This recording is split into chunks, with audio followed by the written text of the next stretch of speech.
Vendredi 12 juin 2026, nous sommes à Kinshasa. Un sit-in autorisé mais délocalisé de la coalition C66 a tourné au drame. Affrontement entre policiers et militants, le sang a coulé. Fayoulou Kabonde blessé, Sessanga Ndombasi hospitalisé, mais pas que. Policiers et militants aussi. À qui la faute finalement? Est-ce une bavure policière tout simplement? Est-ce un ciblage des leaders de l'opposition? Est-ce un durcissement du régime Tshisekedi? Bonjour, bonsoir, chers téléspectateurs. Bienvenue à vous tous qui allez nous suivre dans cette émission, le débat congolais. Nous allons parler de ces sujets importants qui défrayent la chronique. C'est cette sit-in qui s'est passée récemment à Kinshasa. Et pour faire les tours d'horizon de cette question, mais aussi d'autres, nous avons le plaisir de recevoir ici M. André Alain Atundu Liyongo. Lui, c'est plus de 50 ans de vie politique. Il a tout vu. Depuis Mobutu jusqu'à aujourd'hui, il a l'expérience du terrain, l'expérience des officines politiques. C'est lui qui va aujourd'hui apporter sa lumière à ces débats qui empoisonnent déjà, qui empestent l'atmosphère politique dans le microcosme politique de la République démocratique du Congo. André Atundu est président de CEDER, un parti politique de l'Union sacrée, ancien ambassadeur de la République d'Isaïr au Rwanda, mais aussi plusieurs fois mandataire en République démocratique du Congo. Il est membre de l'Union sacrée. Monsieur André Alain Atundu, bienvenue dans les débats congolais. Merci beaucoup, cher Charles Quint. Soyez aussi le bienvenu chez moi.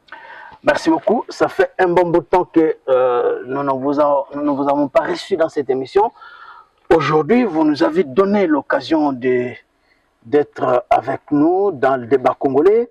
Monsieur Atundu, le sang a coulé finalement. Ce qu'on ne pouvait pas penser, voir sous le régime de l'UDPS, de Félix Tshisekedi, est arrivé. Les amis d'hier ne sont-ils pas aujourd'hui des ennemis? Parce que le sang de Fayoulou a coulé, le sang de Sessanga a coulé. Il a dit qu'il a reçu une balle dans la jambe.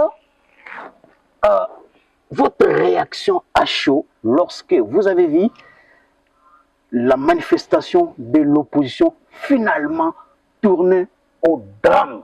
Qu'est-ce que vous pouvez dire en sein sec en voyant toutes ces scènes incroyables? D'abord, une question préliminaire. Vous avez dit que c'était une manifestation autorisée mais délocalisée. Les malentendus n'est-il pas venu de la délocalisation? Et que les leaders de l'opposition ont voulu comme défier le gouverneur de la ville? Ça, c'est la question. Parce que ça ne sert à rien. Oui, il y a eu des morts, enfin, il y a eu des échauffourées, mais maintenant, il faut savoir quelle est l'origine. Ça, c'est d'abord un. Deuxièmement, je note que le gouvernement a élevé une protestation. Il n'a pas soutenu les échauffourées. Il a dit qu'ils vont faire une enquête, une investigation pour connaître les responsabilités. Et comme vous le savez, dans une république organisée, dans une armée organisée, dans une police organisée, lorsque, au cours d'une manifestation, il y a eu blessure d'homme. Et aussi mort d'homme, hein, selon plusieurs rapports. Il y a eu blessure d'homme et qu'il y a eu tir de feu. À balles réelles, hein? Il y a eu des coups de feu tirés. Le gouvernement responsable, comme celui, d'après le rapport ou la réaction de notre gouvernement, il commence d'abord par savoir faire ce qu'on appelle le contrôle de la discipline de feu. Vous êtes combien? Chacun avait combien de balles? Autant, autant. Qui n'a pas suffisamment de balles? Mais comment? Dans quelles circonstances? Ça, ce sont des enquêtes de loyauté, les enquêtes de discipline de feu. Il faut le faire. Alors ça, c'est un. Deuxièmement, chercher maintenant l'origine de ce malentendu dramatique. Est-ce que c'est parce qu'ils n'ont pas respecté le trajet qui ont commencé, qui ont provoqué? Il faut le savoir. Tout ça, ça fait partie de ce qu'on appelle pudiquement l'enquête, les investigations. Mais est-ce que, M. Atundou, nous avons suivi la réaction de l'opposition. Les sit-ins étaient une manifestation pacifique. Pourquoi l'hôtel de ville a refusé à ce que les opposants puissent pacifiquement venir devant le Parlement pour lancer un message aux députés afin qu'ils abandonnent les votes d'une loi qu'ils jugent anticonstitutionnelle? Est-ce que l'hôtel de ville avait raison de délocaliser une telle manifestation pacifique alors qu'on voit les églises régulièrement tenir des réunions de prière au palais du peuple, au Parlement, sans que l'on évoque le principe d'inviolabilité du Parlement? Le Parlement est officiellement inviolable. C'est-à-dire que l'on ne peut autoriser dans l'enceinte du Parlement des activités qui pourraient porter atteinte de façon inconsidérée à la sérénité du débat. On ne peut pas. Et d'ailleurs, dans d'autres manifestations, quand le public est admis et commence à crier, que dit le chef, le président? Taisez-vous, sinon je vous fais partir. Donc ça signifie pendant la plénière. Ça signifie que nous avons une obligation d'assurer la sérénité du débat.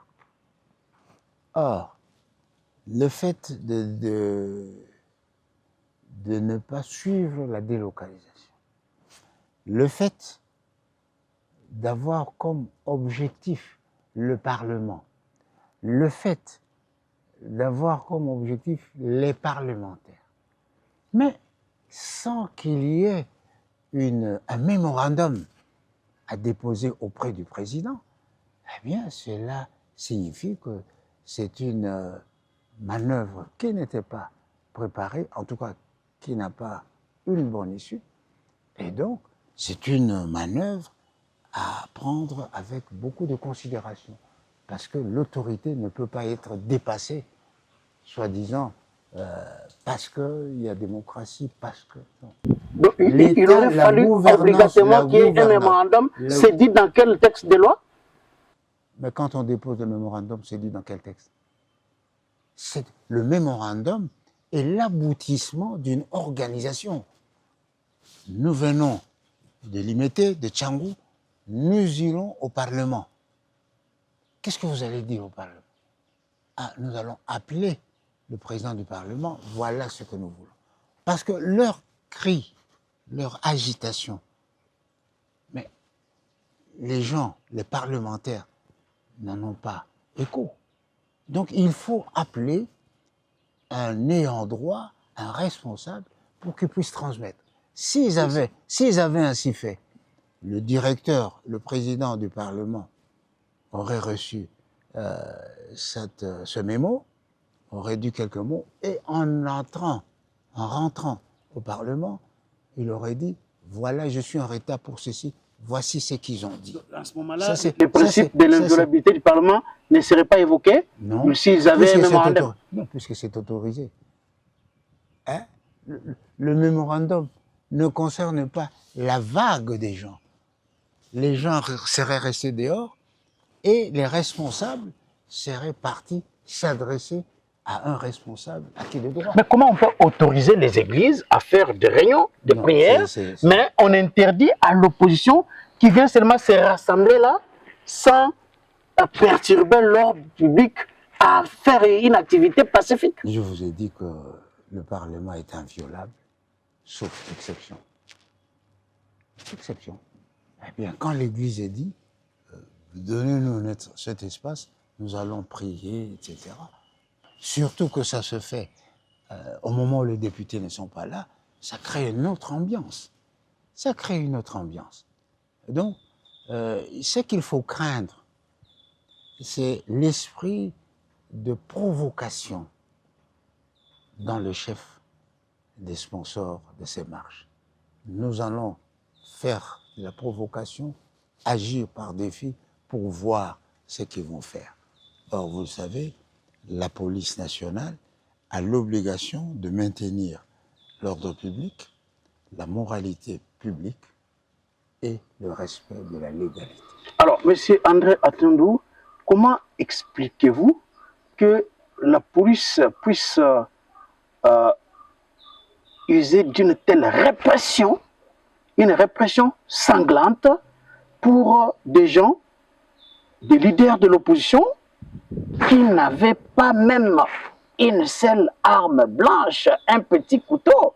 On a vu Fayoulou, Sanga, Jamar Kabound et les autres, ils étaient mains vides. Mais pourquoi la police a visé principalement les leaders de l'opposition? On a vu les sangs de Fayoulou couler. On a vu Sanga qui a reçu une balle dans la jambe, selon la vidéo que lui-même a faite. On a vu Jean-Marc Kabound, la chemise ensanglantée, tous les corps. On a vu Ados Ndombasi hospitalisé aujourd'hui, les pieds fracassés parce que atteint par une balle. Comment expliquez-vous que des gens qui étaient menus puissent subir un tel traitement? À l'état actuel des choses, je dirais que vous êtes responsable de tout ce que vous avancez. Je vous pose des questions. Non, non, non. Je tire les conclusions de ce que vous avancez. Or, moi, j'attends pour déterminer, de connaître la suite des investigations qui vont répondre aux sources du malentendu dramatique. Est-ce que c'était à cause de la délocalisation? Est-ce que c'était à cause de la provocation? Est-ce que c'était une bavure policière? C'est ça. Il faut laisser autant les gens, il faut laisser aux gens le temps de réfléchir. Ça, c'est une manifestation d'un jour. Mais ce qui s'est passé en France avec les Gilets jaunes, c'était une série de manifestations. Ah, ça, c'était les citoyens, c'était pas l'opposition. On n'a pas vu des Mélenchon et autres. Contre lesquels le pouvoir établi ne pouvait rester indifférent et ignorant. Les manifestations, il n'y a pas que les hommes politiques. Hein. Un groupe social, un groupe momentané, et l'État, en l'occurrence, la police, a l'obligation de veiller à ces trois choses. Moralité, ordre public et discipline. Donc l'État doit veiller à cela. Et quand on fait des enquêtes, c'est pour connaître si ces paramètres d'orthodoxie démocratique ont été respectés. Donc, pour vous, il n'y a pas eu ciblage des leaders de l'opposition qui ont été blessés, qui ont reçu des balles. Mais vous voulez me faire dire ce que je n'ai pas dit. J'ai dit ceci. Le gouvernement a fait une protestation contre les événements. Il a dit, eh bien, nous allons faire des enquêtes, des investigations. Alors, comment voulez-vous... Souvent qui n'aboutissent pas dans ce pays. Hein. On a toujours annoncé des enquêtes dont les conclusions n'arrivent toujours pas. Ça a toujours été le cas depuis des années dans ce pays. C'est une présomption. Non, mais c'est ça aussi la vérité des faits. Hein. C'est la vérité des faits. Est-ce qu'on vous a dit que nous n'avons pas... le gouvernement n'a pas fait des enquêtes? Non, ça c'est une présomption, un préjugé. Hein?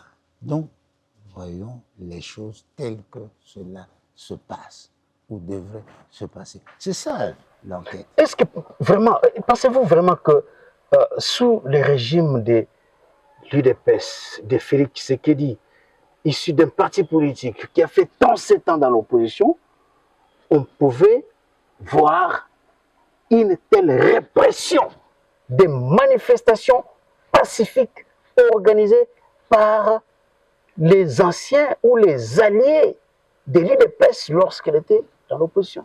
D'abord, je voudrais pouvoir vous dire que ce régime qui a comme président M. Tshisekedi n'est pas un régime de l'UDPS. C'est un régime de l'union sacrée. C'est l'union sacrée qui prend en charge le régime. Donc ça c'est un. Et de deux, il y a ces 3 paramètres. Quels que soient les attendements, les sollicitations, même les tendances, il faut veiller à 3 choses. L'ordre public, la moralité publique et la discipline. Voilà les éléments structurants d'une bonne gouvernance démocratique. Donc il n'est pas question de dire, vous savez, vous avez fait 32 ans, est-ce que... Le problème n'est pas là. Les 32 ans, c'était dans l'opposition. Mais maintenant, les années où l'union sacrée est là, c'est l'ordre, la gouvernance du pays. La gouvernance démocratique, la gouvernance économique, la gouvernance militaire, etc. Donc, mais chaque fois qu'il y a un incident, il faut toujours chercher à quoi cela est-il dû. Monsieur Atondou, on a vu la police ensemble avec les jeunes gens qui se réclament être les membres de la force du progrès, présentés comme étant une milice de l'UDPS. Ensemble, ils lançaient des pierres sur les militants des partis de l'opposition. Et on a vu les images de saccage des sièges de l'ESID et d'autres, les sièges du parti ESID, du FONUS de Olengankoy et des Envol et d'autres partis politiques. Mais aussi, on a vu les images des militants de l'opposition qui ont saccagé le parti de Didier Boudimbo sur l'enseignement et boulevard Triomphal. Comment expliquez-vous que la police puisse être accompagnée de ces jeunes-là, gens-là, qui se sont eux-mêmes présentés comme étant du force de progrès, de la force du progrès de l'UDPS? Comment expliquez-vous cela? Un journaliste avisé, vous savez, la pratique qui consiste à infiltrer des perturbateurs, ce qu'on appelle en France les loupards. Il y a des manifestations et il y a des perturbateurs qui voudraient profiter de cela pour créer un malentendu. Voilà pourquoi les policiers souvent encadrent. Donc, il faut maintenant prouver que celui qui se déclare des forces du progrès est vraiment des forces du progrès. Parce que moi, j'ai suivi le secrétaire général de l'UDPS, Augustin Kabouya. Le général, M. Kabouya, il dit, mais qu'on me prouve. Donc, ça fait partie des éléments d'investigation. Il se peut que parmi ces gens-là, on retrouve quelques personnes des forces du progrès. Mais pourquoi voulez-vous dédouaner absolument les gens qui ont détruit les sièges de partis de Boudimbo et tout ça? C'est pour ça que l'enquête gouvernementale est censée être objective. Pour dire, voilà, il y a eu ceci, il y a eu ceci. Mais si les gens ont fait ça, c'est parce que... Mais laissons à ces gens-là... Donc pour vous, les témoignages des gens eux-mêmes qui disent qu'on est membre de la force du progrès, ces témoignages-là ne suffisent pas, il faut prouver. Qui doit prouver Ce ne sont pas finalement? des paroles d'évangile. Parce que je vous dis qu'il y a des manipulateurs, il y a des destructeurs professionnels qui profitent de toute manifestation pour créer de troubles et se servir à l'occasion. Et donc, quand quelqu'un dit « je suis des forces du progrès », ben, on doit chercher, dire, ben, vous êtes des forces du progrès, comment vous vous appelez? Et qu'est-ce qu'on vous demande de faire? C'est ça l'enquête. L'enquête, ce n'est pas céder au coup de l'émotion du moment. L'enquête, c'est une démarche de gouvernance. Bon, mais surtout, le gouvernement a rejeté tout bilan de mort. Selon le gouvernement, il n'y a pas de mort. L'homme qui était présenté comme étant mort est en vie, il est à l'hôpital. Selon le porte-parole du gouvernement, qui est intervenu il y a quelques heures. Mais les organisations de la société civile, certaines organisations sérieuses, parlent de deux morts. Et les médias aussi internationaux parlent de deux morts. Les partis de l'opposition parlent de deux morts. Mais certains, comme le FONUS, parlent même de 10 morts et plus de 150 blessés. Où se trouve la vérité finalement dans ces contradictions? Parce que le gouvernement dit qu'il n'y a pas de morts, mais les organisations de la société civile, les organisations indépendantes attestent qu'il y a eu des morts. La vérité proviendra du résultat de l'enquête. Vous voyez déjà, l'opposition avait dit il y a eu 2 morts. Pour se retrouver, il dit non, un des morts, on l'a retrouvé, il est... Donc, ça fait déjà un doute. Le FONUS a dit il y a eu 10 morts, 150 blessés. En combien de temps? Comment a-t-il fait pour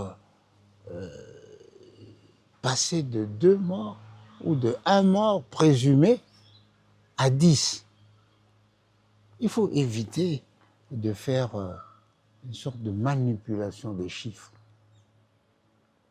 à partir de la conviction que le gouvernement ne peut pas dire la vérité, c'est le gouvernement qui sous-estime. Mais voyez, 2 morts, non, un seul mort, oui, 10 morts. À qui donnez-vous le crédit?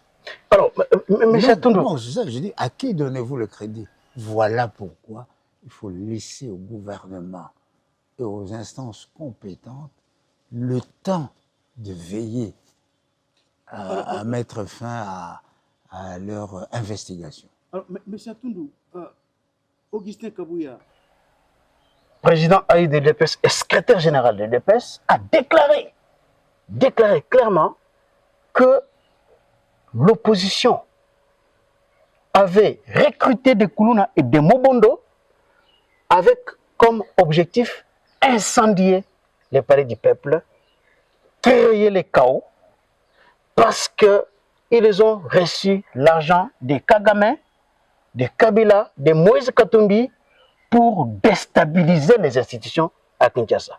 Et de leur côté, les opposants ont dit que Tshisekedi voulait coûte que coûte éliminer les leaders de l'opposition. Voilà pourquoi les principaux leaders de l'opposition ont été atteints par des balles. Ils ont subi des tirs à balles réelles. Monsieur Atundou, quelle est votre analyse? Pensez-vous vraiment que l'opposition pouvait aller jusqu'à incendier le palais du peuple, monsieur Atundou? Ce n'est pas déjà arrivé? Les destructions des biens publics, la Cour suprême, aujourd'hui Cour de cassation, ils n'ont pas subi ce genre de manifestation. C'est pour ça que je vous dis, sachons raison garder. Les déclarations d'émotion, il faut se maîtriser. Il y a quelque temps, il y a eu une levée de bouclier. le Congo est devenu un dépotoir. On prend les personnes Les criminels oui, qui ont quitté des États-Unis. les États-Unis, viennent ici. Mais aujourd'hui, quel est ce parti d'opposition qui a dit, voilà, il y a au moins la moitié qui sont partis, la moitié qui est partie. Ah, je me rappelle, c'est ça avait clairement dit que le Congo était devenu un dépotoir Voilà. des criminels Alors, aux États-Unis. Les États-Unis, et la suite. tous les services d'intelligence étaient incapables de protéger ces gens-là. Voilà pourquoi ils ont envoyé au Congo. Et le Congo n'avait pas les moyens d'assurer la sécurité de ces gens. C'est une interprétation malveillante. Les accords entre les États, ça existe. Ça ne commence pas d'aujourd'hui. Pour que les Rwandais fuient la famine et viennent s'installer au Kivu, qu'ont fait les autorités coloniales? Ils ont négocié avec nos chefs. Ah voilà, il y a des problèmes là-bas, ramenez-les. Eh bien, mutatis mutandis, c'est ce qui s'est passé. Le président Trump, je n'ai pas assisté, hein, mais j'imagine, dit voilà, moi je voudrais nettoyer un peu tous les immigrants illégaux. Qui peut m'aider? Bon. Le Congo, ce n'est pas le seul, et beaucoup d'autres pays. Bon. Maintenant, personne ne connaît les termes de cet accord. Est-ce qu'ils sont évacués ici ad vitam aeternam? Manifestement non, parce que la moitié est rentrée chez elle. Ce n'est pas une solution. Donc, c'est pourquoi je dis qu'il faut faire attention aux manipulations des leaders de l'opposition qui ont chauffé à blanc.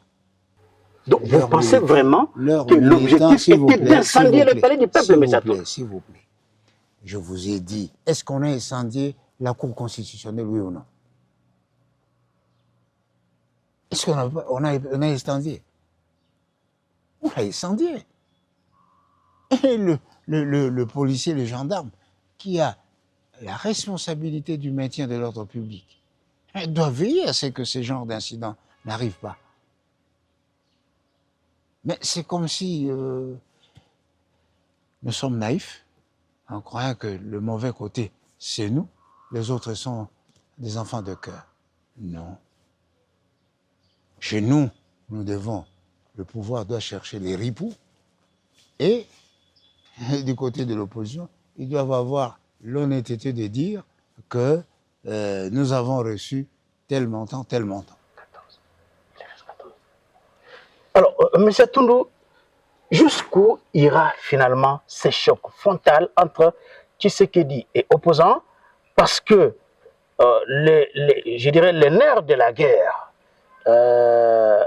les casus belli ici, s'il faut le dire, c'est la loi Ngonankoy, la proposition de loi Ngonankoy, la loi portant, la loi fixant les conditions d'organisation du référendum. L'opposition dit que c'est une loi anticonstitutionnelle parce qu'elle vise à donner, à changer la constitution pour permettre à Félix Tshisekedi de rester au pouvoir.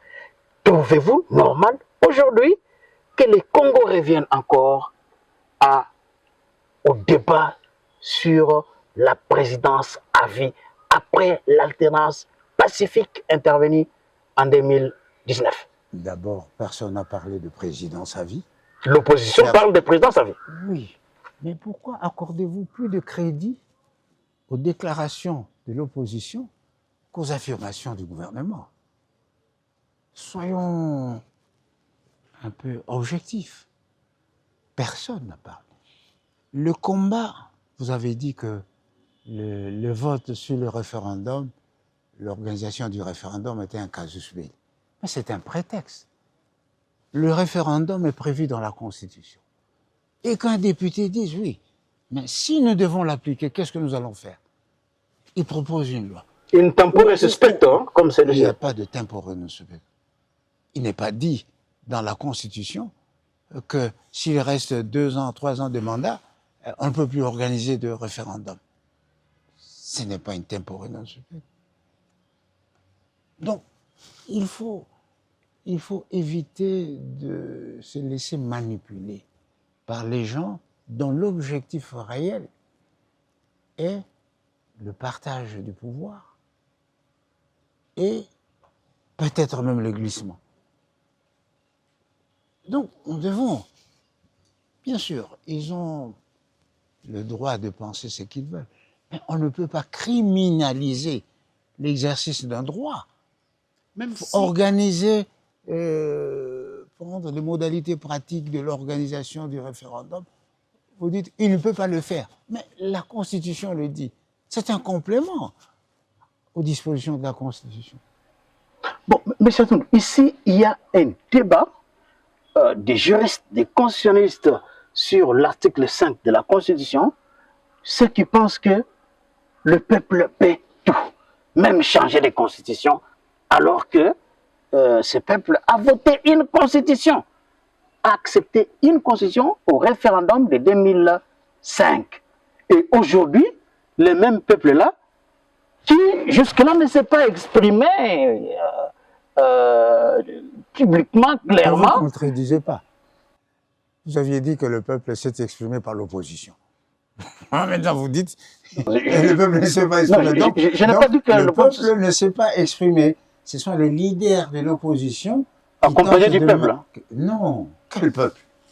Là, c'était pas le peuple. Des militants chauffés à blanc. Mais c'est quoi le peuple finalement? C'est quoi le concept du peuple? Comme dirait l'autre, that's the question. Qu'est-ce que c'est que le peuple? Le peuple, au sens démocratique aujourd'hui, c'est d'abord le représentant du peuple au sein du Parlement. Oui, parce qu'ils sont là du fait du vote de la population. Donc le peuple, ce n'est pas les 120 millions de Congolais? C'est 500 députés. Millions de Congolais. Non, c'est 120 millions de Congolais représentés par les 500 députés. C'est comme ça. Le peuple dont on parle à l'article 5 de la Constitution, c'est les députés et les sénateurs. Je vous dis ceci. L'article 5 de la Constitution. Tout pouvoir vient du peuple. Qu'est-ce que ça veut dire? C'est à moi de vous poser la question. Non, je suis en train de réfléchir. Tout pouvoir vient du peuple. C'est-à-dire que tout changement peut provenir du peuple. Mais comment alors? Mais comment alors? Par le référendum? Il n'y a pas de miracle à ça. Le peuple ne s'exprime que par référendum. Tout pouvoir vient du peuple, l'article 5, oui, d'accord. Mais ce peuple-là, posez-lui la question. Est-ce que vous voulez changer ou vous ne voulez pas changer? Est-ce que vous voulez telle proposition ou vous ne voulez pas telle proposition? C'est ça l'objet du référendum. Le référendum ne dit pas il faut un troisième mandat à Tshisekedi, il faut comment vous avez dit, une présidence à vie. Non. Mais automatiquement, le président Tshisekedi, si on change la constitution, il sera candidat. Automatiquement. Le compteur sera mis à zéro. Ça, c'est un secret de polichinelle. Mais ça... Il faut raisonner en intellectuel. Le peuple, vous avez dit, le peuple doit s'exprimer, puisque vous prétendez que ceux qui sont au Parlement ne représentent pas le peuple. D'accord, pour la cause. Alors laissez le peuple s'exprimer par le référendum. Or, le référendum doit être exécuté d'après un certain processus. Le parlementaire, le député Olenga Gondakoy, a eu cette idée, cette belle idée, de mettre déjà en place, oui, le processus. Vous pensez que c'était une belle idée? Oui, il faut mettre qui consiste à changer la Constitution? Non, qui consiste à entrevoir et à mettre sur place les moyens de consulter le peuple. Même pour les changements de Constitution? Tant pis, quelle que ce soit la raison, mais pour consulter le peuple. L'objet ici, c'est consulter le peuple, quel que soit l'objet. Ben, vous dites ça. Il y a des gens qui sont là. Ils disent, non, nous sommes un pays croyant, eh bien, cessons d'être laïcs. Ce sont des débats. Il faut savoir donner à chaque question sa dimension historique. Vous avez parlé de l'article 5, voilà. c'est grâce à l'article 5, le peuple doit être consulté. Mais- Et doit être consulté sur quoi? Mais bon. Parce qu'en plus, Mm. vous savez, les articles dits verrouillés, 220. les articles dits verrouillés, ce sont des articles, si vous me permettez l'expression, d'imposture du peuple. D'imposture. Du peuple, du pouvoir du peuple. Parce que un groupe de gens ne peut pas déterminer le comportement de la population ou du peuple pendant 100 ans.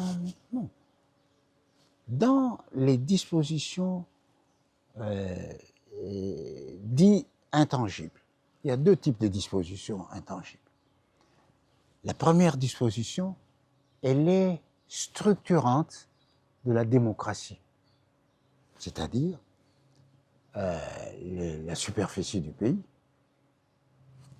le régime républicain du pays, l'absence d'un parti unique. Je ne cite que ces gens-là. Ça, c'est structurant, le respect des droits de l'homme, c'est structurant. Mais les autres, ce sont des restrictions volontaristes. Ah bon? Volontaristes, oui. Même voter au référendum par le peuple. Laissez-moi vous expliquer. Ce sont des restrictions volontaristes, c'est-à-dire concernant le mandat du chef de l'État, le nombre de mandats. La forme républicaine de l'État? Non, j'ai déjà cité ça dans les éléments structurels. Donc certainement ici, c'est le nombre de mandats et la durée et le nombre de mandats. Or, le nombre de mandats et la durée, mais je ne vois pas qu'il existe un chiffre kabbalistique, un pour garantir la réussite d'un programme, l'autre pour condamner l'échec d'un programme. Il n'y a pas de chiffre kabbalistique. D'ailleurs, quand vous voyez, il y a des États où le président a 5 ans, il y a des États où le président a 4 ans, il y a des États où le président a 7 ans. Quel est le chiffre kabbalistique qui nous garantit le résultat? Il n'y en a pas. Donc, il faut se référer à l'historicité de sa propre existence. Mais est-ce que trouvez-vous normal qu'après 20 ans, on puisse changer de constitution alors qu'il y a des pays qui ont des constitutions qui datent d'il y a plus d'un siècle? Doit-on continuer au nom de l'article 5, tout pouvoir vient du peuple, commencer à changer de constitution après chaque alternance au pouvoir? Ou doit-on finalement mettre un terme à cela? Le droit est une science vivante qui ne peut pas être condamnée à l'immobilisme juridique. C'est une science qui évolue avec les réalités historiques. Or, ici chez nous, il y a un vice, je pourrais qualifier de rédhibitoire. C'est lequel? C'est que l'équilibre du pouvoir était conçu en faveur des belligérants. Oui. La constitution du 18 février 2006? Oui. C'est une constitution de Saint-City, non? Donc, on a veillé à l'équilibre des belligérants. Mais accepté au référendum en 2005, non? S'il vous plaît. Et donc, c'est une situation anachronique. Il faut corriger cela. C'est une situation anachronique qu'il faut corriger. Donc ça, c'est très important. Donc, il faut restituer l'exercice du pouvoir aux civils en dehors des ambitions militaires. Voilà la raison fondamentale. Deuxièmement, de la constitution actuelle? j'essaie de vous expliquer pourquoi on demande que la Constitution change. Deuxièmement, il y a les exigences de développement et la pratique politique chez nous. Aujourd'hui, le pays doit construire des grands ouvrages. Pour Kinshasa, Métroquine, pour Matadi, redresser le chemin, pour gagner au moins 100 km, peut-être pour aller non, pour aller à Lubumbashi, on peut tracer un autre chemin. Et des plans existent. Or, si le président n'a pas suffisamment de temps pour mener les études de faisabilité, poser la première pierre et clôturer, eh bien, vous pouvez être sûr que s'il a 4 ans ou 5 ans pour le faire, ce sera un cheval, comment on appelle, un éléphant blanc. Et si le projet peut prendre 30 ans, il faut que le président reste 30 ans au pouvoir? Pas 30 ans. Je dis bien si. Je vous dis que si vous voulez un métro à Kin, en 2 ans, vous allez le faire? Vous n'allez pas le faire en 2 ans. Il faut un peu de temps. Il faut au moins 5 ans. Les études de faisabilité, l'appel de fonds, l'exécution, le respect des délais. Donc il faut tenir compte de tout ça. J'ai dit, nous devons réfléchir aussi en tant qu'intellectuels. Ça, et malheureusement, dans notre pratique politique, si le prédécesseur a commencé un ouvrage qui n'a pas terminé, celui qui lui succède ne va pas continuer. Et il faut perpétuer ça dans notre pays. L'autre ne va pas. Et voilà pourquoi on pourrait prendre d'autres mesures en disant, écoutez, vous faites vos propositions, mais vous avez l'obligation d'abord de terminer ce qui a été commencé. Tout ça, ce sont des réflexions au fin d'une action efficace. Et pour vous, il faut un mandat de combien pour un chef de l'État afin de réaliser tout ce que vous venez de dire là? Je l'ai dit sur Top Congo, je l'ai dit encore ici, dans le cadre de l'entente républicaine, nous avons fait des propositions.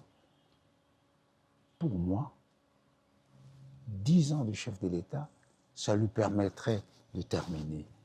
10 ans renouvelables, combien de fois? Je n'en sais rien. Je vous ai dit qu'il n'y a pas de chiffres cabalistiques.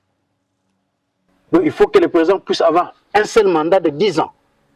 Ou bien il faut 10 ans renouvelables. Le président doit avoir un seul mandat, doit avoir 2 mandats. Non, je vous dis que 10 ans, c'est suffisant pour commencer une action et la terminer. Mais qui c'est qui dit qu'il doit faire 10 ans en 2028?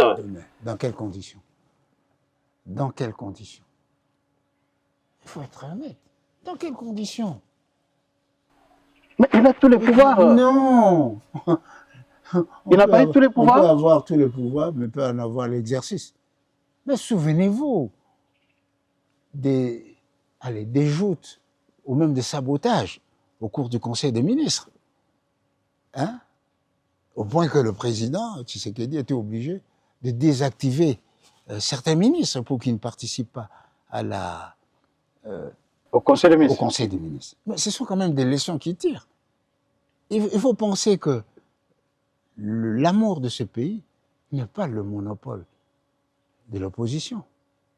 Le président de la République a aussi une certaine idée de ce pays qu'il voudrait en fonction de son programme d'action. Donc, alors, concrètement, il faut faire quoi? Il faut lui donner un cadeau de 10 ans ou il faut, concrètement, il faut quoi? Comment vous pouvez parler d'un cadeau? Mais il faut faire quoi pour? Il faut lui ajouter 10 ans encore. Chacun a fait des propositions. Il y en a qui parlent de 7 ans, il y en a qui parlent de 5 ans, il y en a qui parlent de. Moi, je vous dis, dans le cas de l'entente républicaine, nous avons dit 10 ans, c'est suffisant. Alors, ça doit se faire comment? Donc, il faut une nouvelle constitution. Oui, inscrire dans une constitution. C'est une proposition. Si c'est retenu, on va dire, le mandat du chef de l'État est de 10 ans. C'est une proposition. Si ce n'est pas retenu, on pourra dire le mandat du chef de l'État est de 2 ans. Très bien. Vous dites une proposition. Alors, maintenant, concrètement, cette proposition va être mise en pratique comment? Une proposition, c'est une contribution à une réflexion nationale. Elle va se concrétiser comment? l'entente républicaine a fait cette proposition. L'UDPS a fait quelle proposition? Le parti de Julien Paluku a fait quelle proposition? Le MSC a fait quelle proposition? C'est après, quand on aura tout cela... Dans un dialogue national? Non!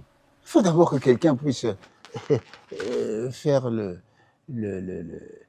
mixage. Hein? Mais par quel mécanisme? Est-ce qu'il faut un dialogue où toutes les propositions seront examinées une par une? Non. Une proposition. Lorsqu'on a eu cette consultation, la consultation va quelque part. Et ce quelque part, c'est la première autorité de jugement. Donc, il faut passer par une révision de la Constitution pour que cela puisse prendre corps. Non. Mais ça va se faire comment concrètement? Une contribution. Oui, absolument. Je ne comprends pas. On est d'accord. C'est une contribution, c'est-à-dire que ma proposition ne va pas s'imposer par rapport ce n'est pas ce que j'ai dit aussi. Ce n'est pas ce que j'ai dit. Ouais. Mais ça va se passer concrètement comment? Le président de la République reçoit par exemple la proposition de 10 ans. Alors, il fait quoi? Il organise un dialogue, il voit le Parlement pour qu'on change la Constitution pour intégrer cette proposition-là ou comment? Il voit ce que les autres ont apporté comme contribution. Il le voit en fonction de sa vision des choses. Alors, en ce moment-là, il appelle une commission polyvalente pour dire présentez-moi un projet. Parce que le référendum, le projet, l'initiative du référendum appartient aussi au chef de l'État. Bon, donc, il peut dire, bon, voilà, ou bien dit, monsieur du Parlement, faites quelque chose. Alors, quand le projet de constitution existe, alors on peut organiser le référendum autour de est-ce que vous êtes pour cette proposition ou pour l'ancienne? C'est ça l'objet d'un référendum. Merci beaucoup, M. Tundu. On est dans un contexte de guerre. C'est la dernière question. Nord Kivu et Sud Kivu est occupé. L'opposition crie déjà au scandale en voyant le Parlement accélérer les votes de la proposition de loi fixant les conditions d'organisation du référendum. Là, c'est la balkanisation. Déjà, il y a ceux qui, de l'autre côté, pensent que c'est un complot de Tshisekedi pour céder la partie est du Congo au Rwanda. Et déjà, il y a d'autres initiatives. Olivier Kamitatou a parlé même de la CPI qui va entrer déjà en danse pour la CPI, pour